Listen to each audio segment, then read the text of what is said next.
Kim Jong-un n'est pas content et le fait savoir. Depuis près d'une semaine, le leader nord-coréen procède à de nombreux tirs balistiques.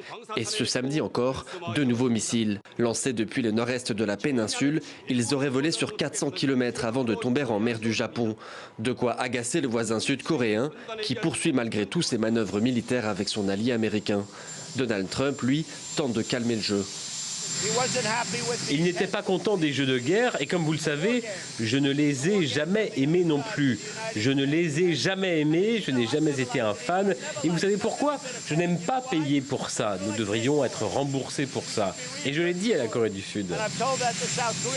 Le président américain a également réagi sur Twitter, assurant que Kim Jong-un lui avait présenté des excuses.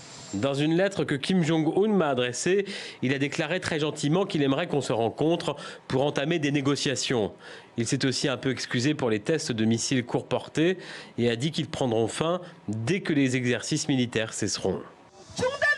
Des arguments repris à Séoul. Au cours d'une manifestation, des voix s'élèvent pour demander l'arrêt des manœuvres militaires conjointes avec l'allié américain. Nous devons renoncer à l'alliance. Ce n'est qu'alors que nous pourrons préserver notre paix, notre souveraineté et notre vie. De quoi mettre la pression sur le gouvernement sud-coréen.